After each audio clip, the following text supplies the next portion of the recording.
Today on Pilot's Discretion, our guest is AOPA President Darren Pleasance. He talks about hot topics in GA advocacy, life as a bush pilot, and flying solo in a P-51. Pilot's Discretion starts right now.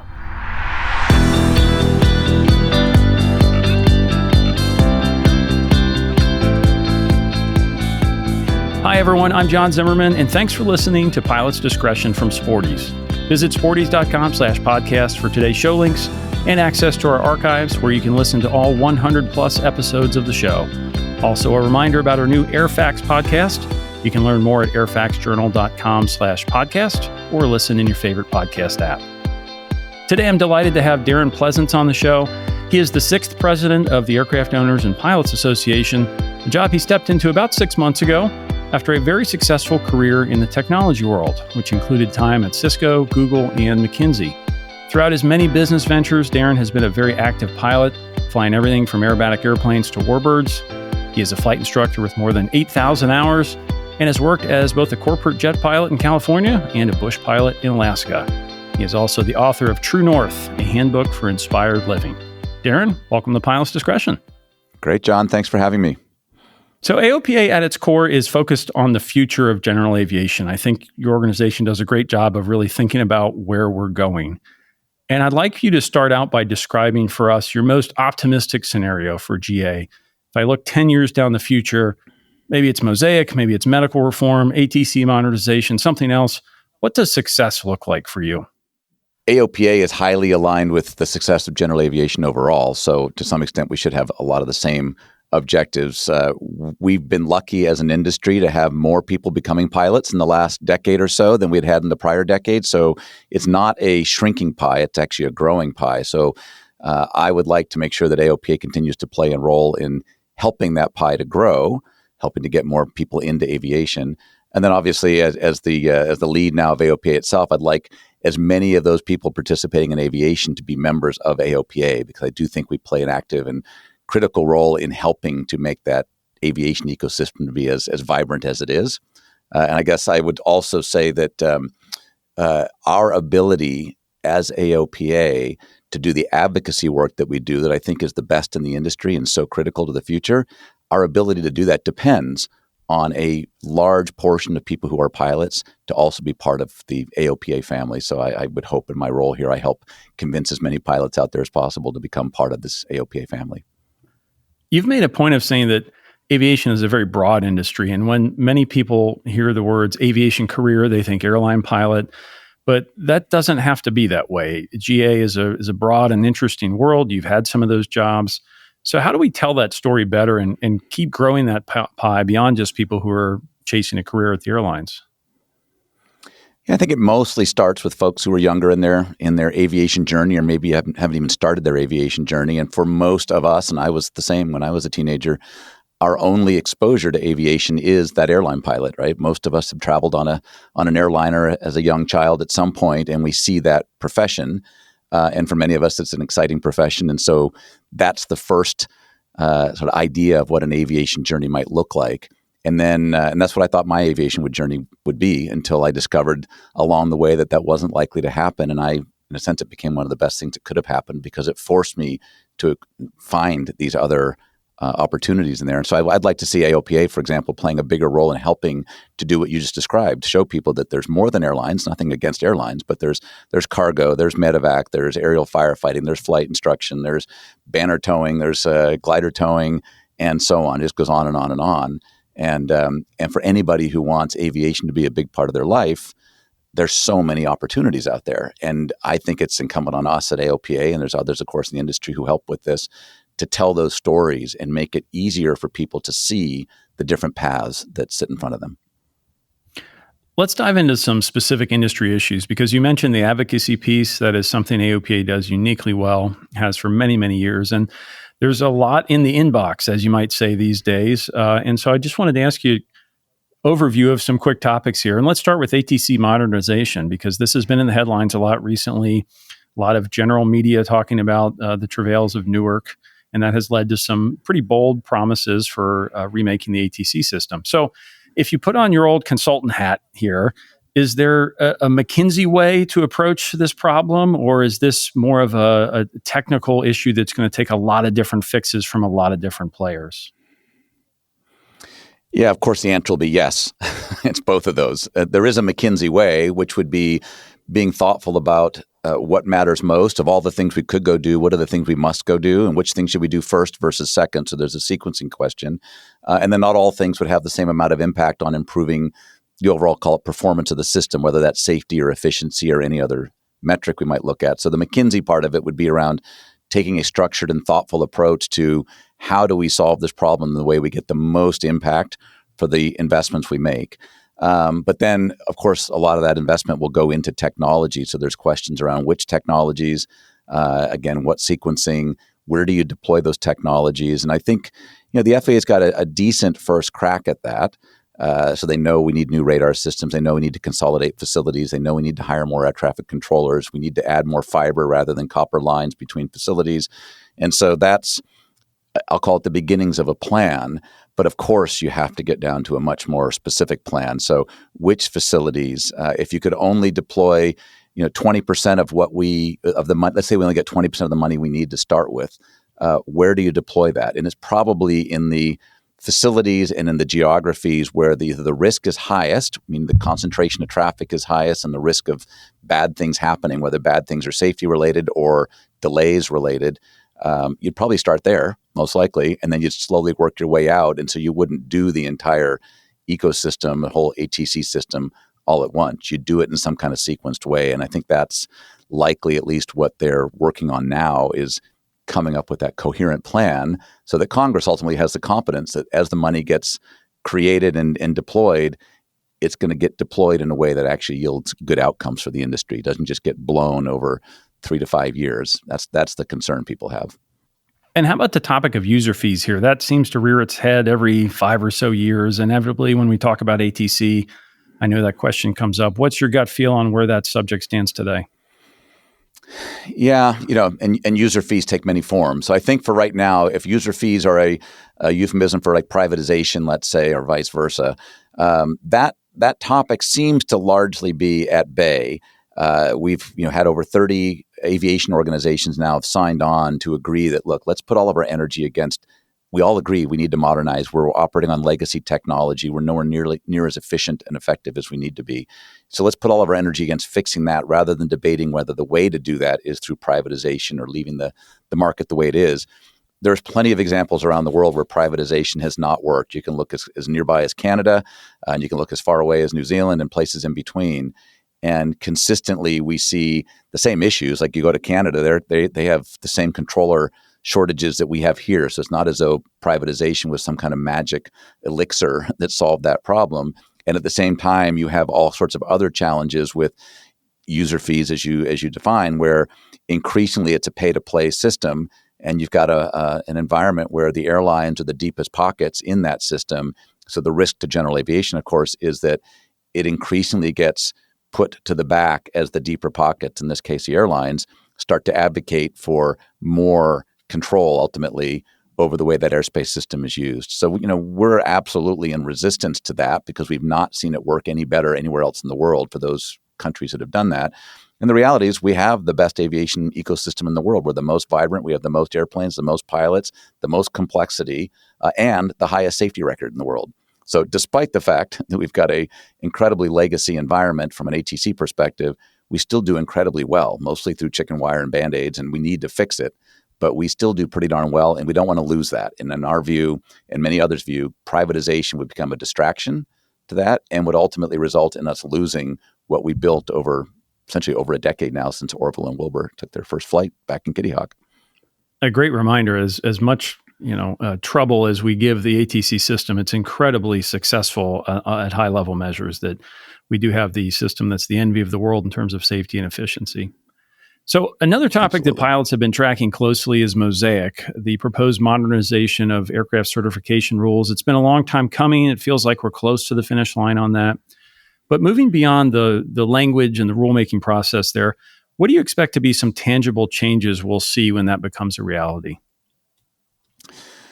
Yeah, Mosaic, I'm excited about it. And we're on the 1 yard line, to use a football analogy, right? It's almost across the line. And when it does come across the line, I think we'll see several things. It will take a lot of airplanes that today are I'll call it, traditional Part 23 certified aircraft like a 172, and it will make it available for someone to get a sport pilot license that otherwise today would have to look for a light sport aircraft to do that. So it dramatically expands the light sport aircraft inventory of aircraft that are already in market today.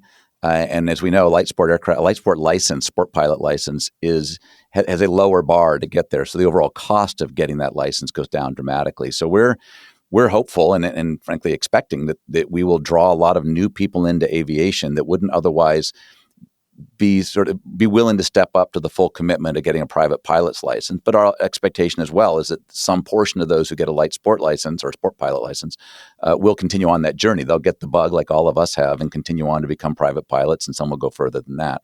So it does dramatically reduce the cost to get your first license where you can take passengers for a ride and your entry into the overall aviation world. And it also shortens the time. It doesn't take nearly as long. So I think overall we'll get that benefit. But beyond that, the change in the rules will allow for much higher performing aircraft to exist, much like, unfortunately, I think Europe has been ahead of us in this place. But, reducing this arbitrary 1,320 pound, mandate that defined the light sport category years ago, we now get into more of a stall speed, which is really more of a safety related metric than 1,320 pounds would ever be.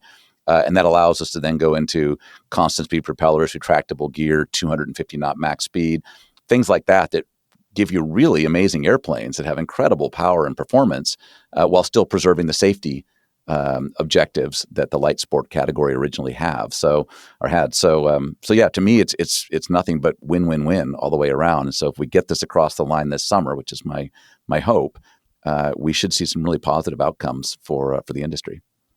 I'm very excited about it as well. I think it's easy to get cynical, but this is a big deal, and I look forward to some exciting new designs hitting American shores that we can fly. Now, if I am excited about Mosaic, I have to admit I'm a little scared of my next topic, which is unleaded avgas. Certainly the 2030 deadline is out there. It's been established. I think the whole industry has really rallied around that's what we're going for. This was even reinforced recently with a court ruling in California that seemed to pretty much back that up, that, 2030 is the deadline and we're not there yet. But what needs to happen in the next year or two, say, for us to stay on track? Obviously, we're not going to wait for a last-minute miracle in 2030. So what's your definition of progress on this subject? Yeah, there's three fuels that are in the market or in the journey, let's call it today. Some are partially in the market and some are still on the development stage. But you've got GAMI, who is out there in a targeted way. You've got Swift with their 100R, and then you've got Lyondell, essentially, VP Racing Fuels and Lyondell of a partnership. So all three of those are basically along that journey to becoming a contender for either the fuel or one of the fuels, and I'll get back to that comment in a minute. So the good news is there are opportunities out there for us to have an answer to this question. How do we have a fuel that can replace 100 low lead? The challenge right now, of course, is that each of those are taking a somewhat different path. Some are doing an STC path, some are doing something called PAFI, and some are using ASTM, which is it's basically industry standards-based consensus approach that all fuels in the past have used, and it's worked well because it provides a level of confidence among participants in the industry that whatever fuel finally gets picked, or fuels again, has undergone a fairly high level of scrutiny from all different lenses, and it's likely to work in all situations. But ASTM is not a requirement, and not every one of these fuel producers out there is using ASTM as part of their process. So it's creating a level of uncertainty in this journey that we're having to navigate. And the FAA is not in a position today yet, at least, and I don't know if this could change, but to mandate that ASTM get used.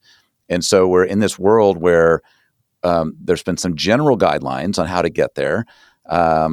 Each of the producers get to, in a sense, choose their own adventure on how they get from A to B in what they think is the most strategically sort of acceptable approach that maximizes their chance of winning, because they're each one trying to win. They've got an economic incentive to win. And there's only a certain number of constraints on them to do that. And so what that means is you've got these three somewhat independent paths moving along. Some people have said, well, why are we worrying about this? There's so much 100 low lead works great. There's not that much lead in the fuel. Why are we worrying about it? Maybe even the current administration will just tell the EPA to back off and we'll just move forward with 100 low lead. The risk in that, and I don't think that's a good answer, to be honest with you, is one administration's change. That could come and go even if that did happen in this administration. But even more importantly, there's only one producer of tetraethyl lead in the world. That's over in the UK, Innospec. And they've already gone on record. They've said they don't really want to be in this business. They're in this business because they know they're the provider for the world. And there's lots of this fuel produced and delivered around the world. But they're also very much counting on us coming up with an unleaded option to resolve this. And then at that point, they will shut down their plant. And it's never good for any country or any industry to be dependent on one supplier of anything. All it takes is that plant to go down for some reason, for whatever reason, for some amount of time, and all of a sudden 100 low lead dries up. We don't have it. And so we need an alternative to 100 low lead. Also, for those of us who've used unleaded fuels, like I have one of the aircraft I fly has a Rotax engine. You can go 100 hours between oil changes if you burn unleaded fuel. If you burn low lead, it's 25 hours between oil changes. And so these engines do run well on unleaded fuel, but the big engines, the ones with the high compression, high horsepower, do have issues of potential detonation, and therefore they require an octane that ensures they don't suffer from detonation. And that's the secret sauce that each of these three companies are working on, is how do they produce the right level of octane while also doing it with a chemistry that doesn't in some other form damage the airplane, whether that's damaging the paint, the O-rings, the sealants in the tanks, and so on. So that's the journey we're on. To your specific question, what would I want to see over the next year? I would like to see the fuel providers who are out there today, to the extent they're having some materials compatibility questions, and they are, that they're proactively providing answers to those. How do I mitigate those? If I'm a user and I want to adopt a certain fuel, what are the steps I take to mitigate whether it's going to be damage to my paint or swelling of O-rings or whatever it might be? Because it may be that the mitigation is not that hard and not that expensive. And once I mitigate it, the fuel works great in the airplane. And so I think in those conditions, those situations, I'd like to see the manufacturers be more proactive at how do I mitigate whatever implications that emerging fuel might have. For the fuels that are just coming out now, it's more about answering the questions around, do they have confidence that their fuel will actually work in all engines? Because if we get a fuel that only works in 90% of the engines, well, that's great for those 90%, but what do we do about the 10%? We have to have an answer. Do we shut them down and just and send them to the boneyard, or do we have an additive, or is there some other change we can make? And there are things we can do. We can add more fuel flow on takeoff. We can change the ignition timing and retard the timing. We can maybe modify the cylinders. That gets expensive. So there are a set of things we can do oftentimes to mitigate detonation. We need those manufacturers of that fuel to become increasingly transparent in what are the likely changes that would have to be made for their fuels to work. And then the last point I make, I know it's a long answer, but it's a complicated topic. The last point is we have to know ultimately whether or not these fuels are likely to work together or not. Because if they won't work together, if you can't intermix these new fuels coming out, then it's going to have to be a winner takes all. I don't see any other solution. You can't have a country where you as a pilot are overflying multiple airports because one carries Swift and one carries GAMI and one carries Lyondell, and the three fuels can't mix and you last filled up on Swift. And so now you've got to find the next Swift airport, right? That's just not going to make any sense. And so either they have to be compatible or it'll be winner takes all, which raises the question, who decides? Then let's imagine all three fuels are working pretty well. You got three groups of happy pilots out there, each one using their favorite fuel that they purchased and got started with. Who decides who wins? And that question's not answered yet. Eagle is tackling that now, and I'm part of the Eagle initiative, but we're going to have to figure out how does that get resolved. And I think we need to figure that out over the next year or two, because then we need another couple of years to make the transition from that fuel or those fuels to a world where we don't have 100 low lead anymore. So long answer, but it's a complicated question. Good news is there's a lot of people working on it. We care deeply about getting there. No one that I'm working with that I see is resistant to getting to that outcome. But these questions have to get answered. What do I do if this fuel has some kind of interaction with what's in my plane that's not good, right? What do I do about that? It's a complicated subject, and anybody that thinks it's easy just hasn't been paying attention, I think. So you're doing great work at AOPA. It's not an easy road, but it's certainly one of the key issues, and we're all rooting you on. AOPA will play our role, and a lot of it's around education, just so that education and advocacy. It's educating our members about why this matters and why we need to lean into it and make it happen and play our role in it. It is advocacy to make sure that the playing field is level, that we don't get stuck just spinning in circles without making progress, because decisions either aren't getting made or too many people are fighting, let's say, to preserve the status quo. All those things could slow things down. And I don't think in the long term they're the right answer for all the reasons I said earlier. It may be that we need something in this industry, much like we had with GARA, where we had, years ago, back in the 90s, we had the General Aviation Revitalization Act. We had, we knew that liability was killing general aviation. And so they did the liability reform then. Here, there is a lot of risk, and everybody who participates in the ecosystem is concerned about that risk, whether you're Lycoming or Continental, whether you're Cirrus or Textron or Piper or pick your favorite OEM, or even people, providers of various components in there, or your fuel truck provider, or your local airport and FBO. Everybody is worried about what if we pick a fuel, we decide to adopt it, we start deploying it, and we all find out 6 months later or a year later that there was something that we didn't anticipate with this fuel that caused a major problem. Who owns that problem, right? Because if you're the airplane owner and all of a sudden something bad happens with your airplane, who do you go to? Do you just eat it yourself? And so it may be that as a country, we need a fund of some sort. It'd have to be government funded, I think, that's there almost just as a backstop. If something happens we didn't anticipate, and all of a sudden some engine manufacturer has some major issues because the fuel did something they didn't anticipate, that there's at least a backstop there so that manufacturer doesn't absorb the entire risk of this transition. Because I think that could be a major bottleneck we encounter, is which company is going to want to raise their hand and say, I'm fine to put my company's future completely at risk to facilitate this transition. And I do think we all have a vested interest in getting there. And I do believe personally this is where the government could play a big role, but there's not yet momentum in the government to do that. And so that's a place that's a perfect place for AOPA, I think, to play a good role. We can have those conversations and see if we can create some momentum around that. Because I personally believe something like that might be required to facilitate more of the participants in the industry to lean into this topic. So avgas, ATC, Mosaic, those get the headlines, but I know a topic close to your heart is proficiency, really going beyond the check ride, the ACS, the time building mentality that some pilots get into. And so what's your advice there? What should flight instructors or flight schools be doing to really teach pilots to pursue a higher standard or to stay sharp? What can we do in our everyday flying habits or approach to training to pursue a higher standard? Yeah, I'm a huge fan of I'll call it just core stick and rudder skills. I think they are under trained today. And I think our guidelines for check rides also discount that, right? The only rating you need to do any spins in, for example, is still the flight instructor rating, which I think that, and even then it's the most minimal type of spin you can get at kind of training, which means you have a whole industry now of flight instructors who, for the most part, are not comfortable with spins, which means that their students are even less comfortable with spins because they can see that their instructor might be a bit nervous about it. And then you even talk about stalls, and most of the flight training today is you recover at the first indication of a stall as opposed to a full stall. So everybody's so focused on staying away from stalls and staying away from spins. It's not surprising to me that the number one driver of fatal accidents is loss of control. And it's because sometimes something happens and people do find themselves in that flight regime. It's downwind to base, base to final. It might be a perfectly VFR day, but maybe a little flustered. Something happened, they get distracted, and then they encounter an actual stall or the beginnings of a spin. And that shouldn't be a big deal. You just recover. It's not a big deal. If you've done lots of them, it's not a big deal. If you haven't done lots, you typically do exactly the wrong thing, which is you panic and pull back on the stick.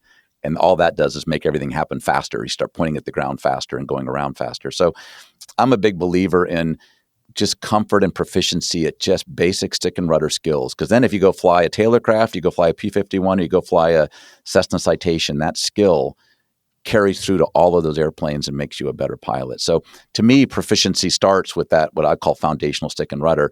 beyond that, there's what you're talking about too. Is if I'm an instrument pilot, I should be out practicing instrument, flying on a somewhat regular basis. If I'm a backcountry pilot, I should be practicing short field landings on a regular basis. I should hold a high bar when I'm going to land. I shouldn't just land. I should pick a spot I'm going to touch down on the runway and do the best I can to touch down there. And if I don't, it's not a big deal, but I critique myself and say, what did I do? What would I do differently to touch down closer to that spot? When I'm climbing out, I love to do Dutch rolls, which are just rocking the wing back and forth and trying to keep the ball in the middle. I don't do it if I have passengers in the back that might get sick, but I do it all the time, whether I'm flying a Meridian or a RV6 or my little Sea Ray or whatever it might be, because it's just really good for getting your eyes and your hands and your feet to coordinate. And you don't have to think about it. Your brain connects those dots. So those are all examples of what I'd call proficiency, and you can do it on every single flight. And the dimensions of proficiency, I think, change depending on the types of flying you do. But every type of flying lends itself to becoming better at doing it, which is, a big part of what I love about flying. You're never done, right? You're always trying to get better. Absolutely. And completely agree. I would just add that I think there's better tools than ever for being data-driven and really your self-reflection. That if you drive home from the airport and think, how did that flight go? Number one, asking the question is a great first step. The second part would be, if possible, throw some data at it. And there's some very easy ways to do that, whether it's glass cockpits that log flights or even just ADS-B data. There's some ways to be pretty honest with yourself by just looking at the numbers. So did I land where I wanted? Was I on speed on final? Was I on the glide slope on that LPV approach? You can do that now in a way that you really couldn't 15 years ago. And I think that takes some of the emotion out of a debrief. You can be honest with yourself when it's staring at you there in color on a graph. Yeah, and I love the groups. I know CJP's doing this and others are as well, but using Cloud Ahoy or these other tools that are out there, like you said, that can download that glass cockpit data, merge it with other data, and then you gamify it, right? And so I've seen the CJP folks will, the Citation Jet Pilot folks will share their scores, right? And if the ones who do it well will even share the bad scores and say, hey, I messed this one up, right? I was unstable. I landed, 2,000 feet down the 6,000 foot runway. Oops. And that's not good. But I'm going to share it because I want to have integrity with my peers who are also sharing, and we all want to get better. So I think if you can gamify it as well, that's nothing wrong with that. Anything that gets you, like you said, to pay attention and try to be better is great. All right, Darren, let's take a quick break. And when we come back, I want to talk about some of your highlights from your long flying career.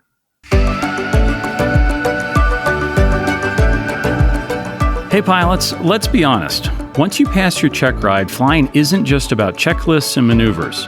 It's about making smart decisions and adjusting when things don't go as planned. That's where VFR and IFR mastery from Pilot Workshops come in. Every month, you'll get brand new flying scenarios, one for VFR pilots and one for IFR pilots, designed to challenge your decision-making skills in a safe, risk-free environment. Led by Pilot Workshop's award-winning team of flight instructors, these scenarios focus on practical flying tips and real-world strategies that make you a more confident, more prepared pilot. Whether it's handling tricky weather, navigating unexpected airspace issues, or making tough go, no-go calls, Mastery helps sharpen the skills you actually use in the cockpit. It's more than just reading an article or watching a video. It's a multi-step, interactive experience that even includes a community section where you can talk with other pilots about their decision-making process. I've been a panelist for Mastery, and I can tell you it's one of the most educational and fun experiences of my aviation career. So I invite you to join thousands of other pilots who rely on these expert insights to stay sharp. Sign up for a free trial of VFR or IFR Mastery today at pilotworkshops.com and take your flying to the next level. That's pilotworkshops.com. Now, back to Pilot's Discretion. We are back with Darren Pleasance, who has a long and distinguished flying career. And Darren, I know you followed a somewhat typical path for aviation enthusiasts of a prior generation. You write about using model airplanes, then riding your bike to the airport to watch airplanes land, washing planes in exchange for rides. And that's a great path and a fairly typical path for many pilots, but it feels to me like some of those steps are no longer very common. So is there a 2025 version of that? Is there a great place to get started if I know a young person who's interested in getting into aviation? I think there is, and they come in several forms. There are groups who make it easier to do what I did, because you're right. There's fences around a lot of airports these days. You can't just go ride between the hangars, unfortunately, like I used to. Not everywhere. There's still airports where you can, but they're becoming fewer and fewer. So in my view, you start tapping into other groups so they can help you get past those gates into there. So whether it's a CAP, Civil Air Patrol, is a great way to do it. I think EAA with their Young Eagles program does a great job, great service to our industry to help give kids that first exposure to flight. AOPA's got our high school program, so we're in 1,400 schools today. 30,000 kids as we sit here today are in our program, and that basically gives them exposure to all the opportunities in aviation, and hopefully helps to, if they took a Young Eagles ride as a 12-year-old, then now they're 14 or so in high school, and they're seeing our program that shows them all the different paths in aviation. And then you do have a lot of schools out there that are, basically dedicated to flight training, whether it's community colleges or schools like Embry-Riddle or UND or CAU out in California. All of these folks, help create a path into this world of aviation. And then lastly, you have all these groups. There are pilots. Every one of our communities has pilots. So finding ways in your local community to link up with those pilot groups. Almost every state has the State Pilot Association. Almost every type club, whether it's Cirrus or Piper or whatever, has groups. And so in any community, pretty much, there are groups who get together to talk about airplanes. And I would, I guess, focus is trying to get more of them to be inviting younger people in, so we start to refill this pipeline of folks that, as we all know, are getting older and older every day. So early in your career, you moved to Alaska and spent some time as a bush pilot, which sounds to me like a pretty big leap from someone growing up in California and thinking about an airline career. You certainly must have learned a lot up there. What are some skills you learned flying in Alaska that still benefit you today flying in the lower 48? Yeah, there's probably raw skills and judgment are the two things. The raw skills part of it is, when you get your license down in the lower 48, you practice soft field landings. Then you'll separately go out and practice short field landings. And you get up to Alaska and you realize every short field is soft or every soft field is short. It tends to be both. And so you have to combine the two of them. And there's slightly different techniques for those who've done both kinds. And so you do some things that aren't even considered orthodox per se. Like you might take off on a short runway with no flaps down, so you minimize your drag to increase your rate of acceleration. But then you need to get the flaps down because it is short, and also if it's soft, you want to get off the ground at as slow a speed as you can. And so you add the flaps as you're going down the runway. That's not often what you would do down here in the lower 48, but it's kind of a survival technique up there. So you learn some of those types of things, and it can be done safely. It's just a different technique than we typically learn down here. Obviously, you're flying mountain passes, navigating the weather. Those are all things that you pick up there. I think the judgment one, though, I call those raw skills, and you sometimes have to combine skills that you might not otherwise get down in the lower 48 as easily. The judgment one's a bigger one because you do realize there's a ton of really good pilots up there, and some of them, ended up hitting rocks and not surviving. And so you generate a pretty high appreciation for, it could happen to you. So what are the lessons I can learn and the decisions I can make and the judgment I can form that improve the odds that I live a nice, long, happy life flying what is, I think, the most exciting type of flying in the world. I had better flying experiences up in Alaska than I've had anywhere else in the world. And I've had amazing flying experiences, but Alaska puts that on steroids.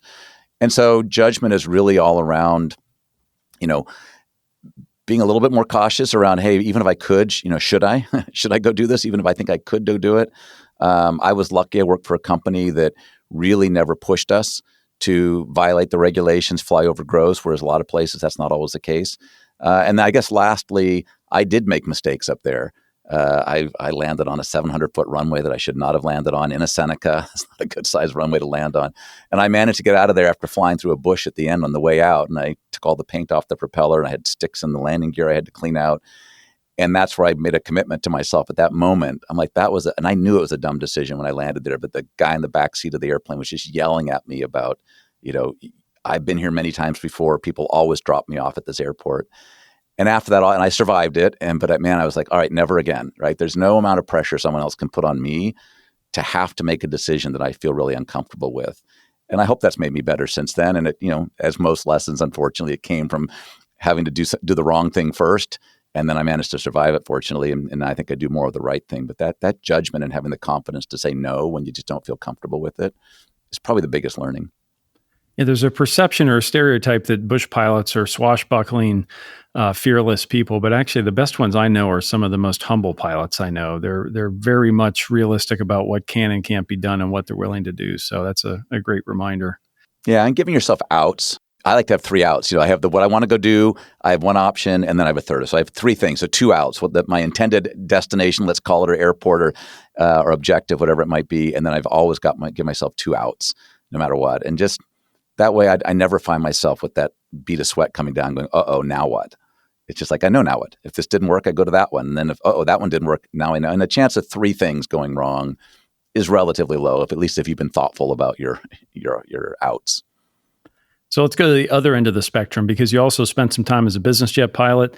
And I know when you're flying VIPs, those core stick and rudder skills, they matter for sure. But there's also a lot of soft skills, interpersonal skills, working as a crew, working with passengers. So what are those skills that you don't necessarily learn in the private pilot check ride that you have to learn on the job as a corporate pilot or a fractional pilot?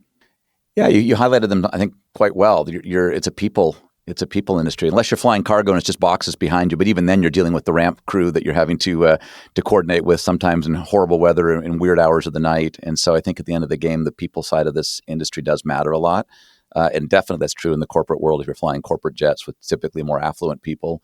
You also learn that, I think, if you have a natural curiosity about who the people are that you're interacting with,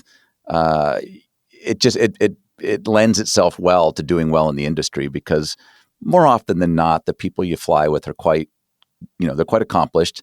Meaning the people might be in the back of the plane, let's say, they've achieved pretty interesting things in their life. And more often than not, if you're a personable person to them, they're happy to share learnings. Like I've never found anybody in my life that I can think of where if I didn't ask for advice, like if I go ask for money, right? People are not likely to give you money. If you ask for a job, they may or may not give you a job. But if you ask for advice, they almost always say yes. And so what I enjoyed about the corporate flying side of it is you're around pretty accomplished people, and they're almost always willing to share advice. And you can choose to take it or not, but there's always a kernel of interesting stuff you get from that. And when I was around enough people, over dozens and dozens of people from business and the entertainment industry and all over, I just learned a ton, and I soaked it up like a sponge.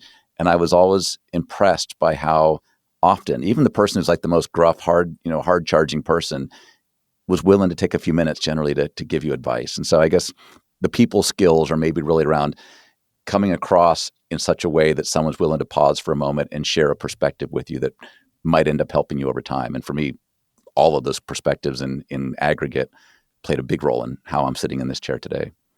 All right, Darren, we always end Pilot's Discretion with a lightning round we call Ready to Copy. So I'll throw out some rapid fire questions on a wide range of topics, and you read back with your quick answer. Are you ready to copy? Love it. I am. What is the most underappreciated role AOPA plays? Something the typical member just doesn't realize. I'll say advocacy. I have a huge appreciation for how much influence and access AOPA has and the amount of stuff we can get done on behalf of all of our members and frankly on the industry as a whole.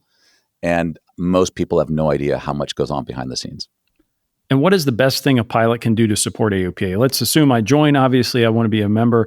Is it donating money? Is it spreading the word? Is it writing my senator, volunteering at my airport? What matters at AOPA headquarters? How can I be a good member and contribute to the strength of the industry?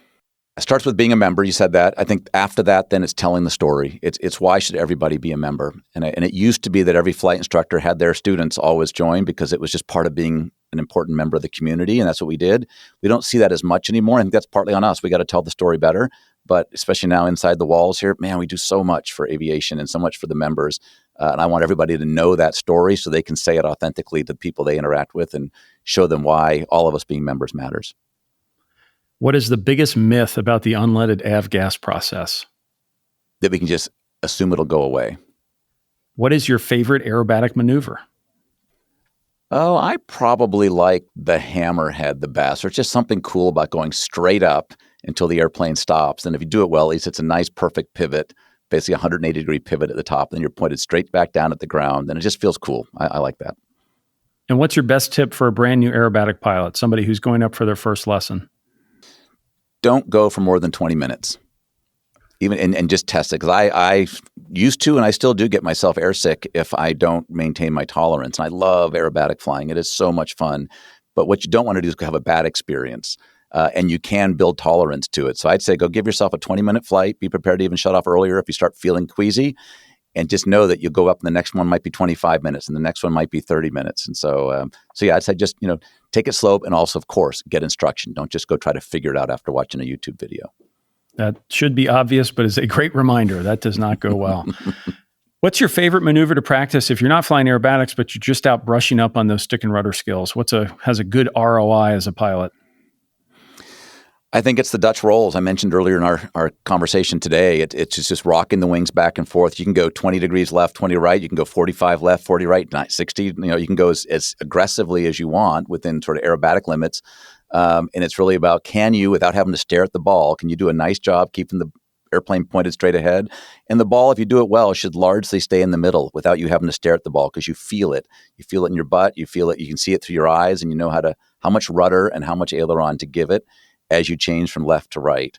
And that's a skill that plays out in every airplane. And frankly, every airplane's a little bit different. So I like to do it in every airplane, because what I would do in a P-51 is different than I would do in a Sea Ray. Very different. The foundation of it's the same, but the specifics are different.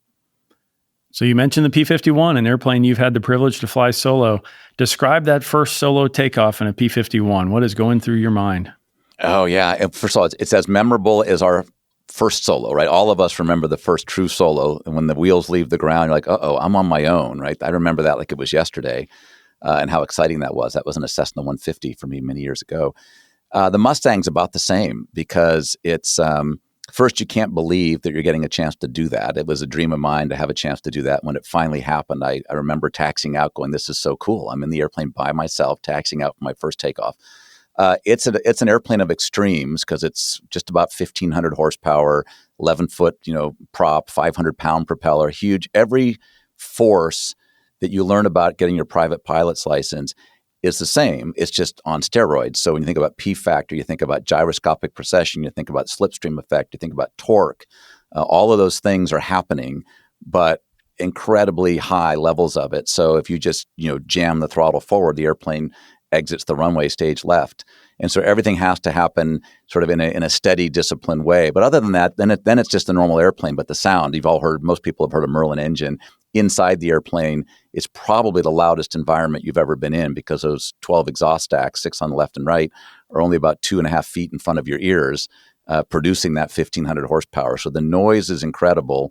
The acceleration is invigorating. The airplane's tilted to the left because the prop is spinning clockwise, and so the torque causes that left wing to dip.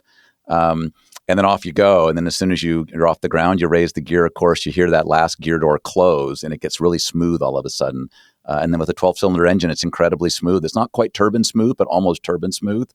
And so then you're off and going. And the last point of the story is then you can't help but look out and go, this is exactly what a Chuck Yeager or a Bud Anderson, or pick your favorite, World War II fighter pilot felt like, in terms of the smell, the sound, the visuals out of that big bubble canopy on a P-51D.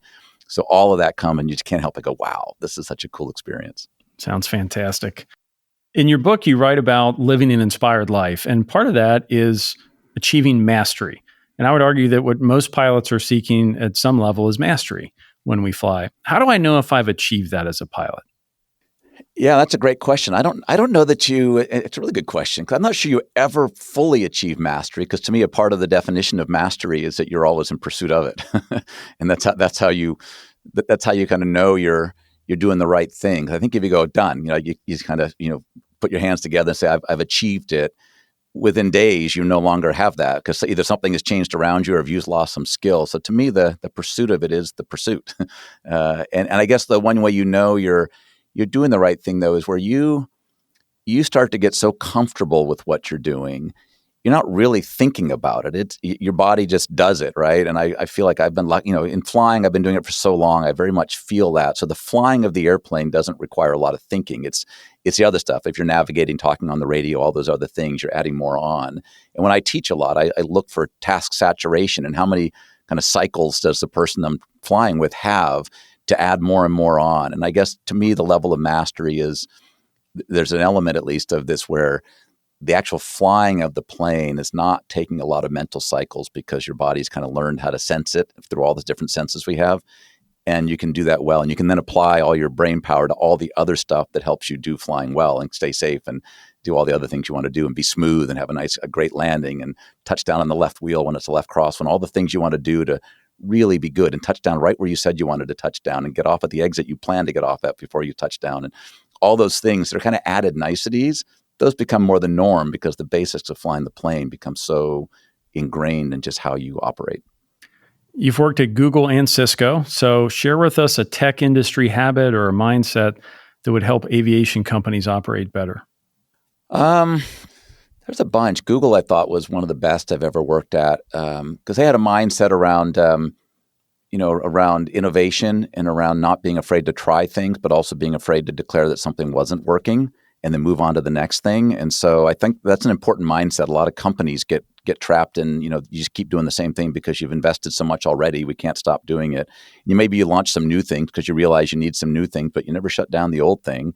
And then you just get this increasingly bloated organization. I think in aviation, there's probably some learnings in there around innovation, certainly from a manufacturing perspective. You see these companies out there, Vans is a great example on the kit front, but obviously, Cirrus is a great example of this on the manufactured airplane front when they came up with the parachute they invented. I think Garmin's done a lot of amazing things and so on. There's a lot of really amazing, innovative companies. And I think learnings from what Google did around, innovation, trying things, being willing to fail and declare failure in order to redeploy resources to things that you want to go forward with. That discipline's, pretty powerful at Google, and I think applies equally well to aviation. I know you've done some kiteboarding. Are there any pilot skills that come in handy if I go out and try that on vacation someday? Only a few. It's a very humbling experience if you've ever tried it because you're trying to fly the kite, especially if it's gusty wind, and then you got to figure out how to get the kite down to pull you out of the water. It's called the power stroke. And if you don't get it quite right, you become Superman very quickly, and it yanks you out of the water, and you're flying 20, 30, 50 feet until you hit the water again, sometimes at a high speed. And so it's very humbling. There's a technique. So yes, there's some learnings because the kite is ultimately a wing. An angle of attack matters, and turning upwind, basically you can stall the kite if you turn too much upwind. And so, yes, there are learnings, and you can talk the language of angle of attack and so on. But beyond that, it's very different, I found, than flying a plane. And I have not achieved mastery yet in that. All right, Darren, our last question is always the same on this podcast. You have one final flight, and we want to know, what are you flying and where are you going?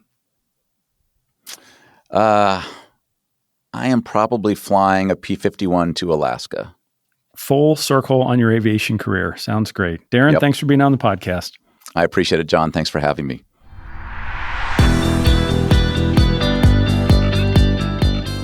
Thanks for listening to Pilot's Discretion, brought to you by Sporties, training and equipping pilots worldwide for over 60 years. For more episodes and today's show links, visit sporties.com/podcast. I'm John Zimmerman. We'll see you next time on Pilot's Discretion.